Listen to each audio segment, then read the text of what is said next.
Petrol পাম্পে গিয়ে দেখি 100 টাকায় 40 লিটার তেল দিচ্ছে।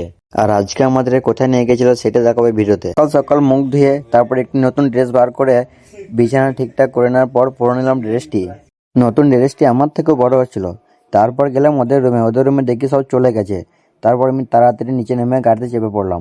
তারপর দেখি রাস্তার ওই পারে একটি হোটেল, তাই তাড়াতাড়ি নেমে পড়লাম গাড়ি থেকে। জেব্রা ক্রস পার হবার সময় দেখি সব গাড়িগুলো দাঁড়িয়ে গেছে। এই সিস্টেমটা যদি আমাদের ইন্ডিয়াতে হতো খুব ভালো হতো, তাহলে আমাদের ইন্ডিয়াতে অ্যাক্সিডেন্টটা অনেক কম হতো। দুটো পরোটা তরকারি নিয়ে তাড়াতাড়ি খেয়ে নিলাম।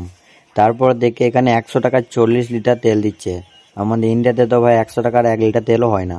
ইন্ডিয়াতে পেট্রোল পাম্পে 105 টাকায় 1 লিটার তেল দেয়। এরপর তোমরা ভাবছো 40 লিটার তেল কেন ভরলো, কারণ গাড়িটি আমাদেরকে অনেক দূর নিয়ে যাবে। তারপর তাড়াতাড়ি ব্যাগ প্যাক করে বেরিয়ে পড়লাম। এখান থেকে আমরা যাব রুয়েস, 3 ঘন্টা রাস্তা। আর রাস্তা যেতে যেতে আমরা একটা ভিডিও বানিয়ে নিলাম।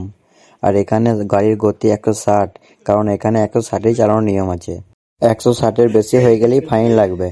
তারপর সূর্যও ডুবে গেল, যেতে যেতে অনেক বোর হয়ে যাচ্ছিলাম। অবশেষে পৌঁছেই গেলাম।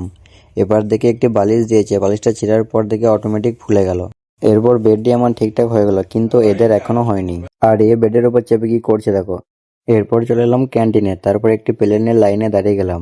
তারপর দেখি আজ চিকেন ফ্রাই হয়েছে। আজকের জন্য এতটুকুই, দেখা হচ্ছে নেক্সট ভিডিওতে।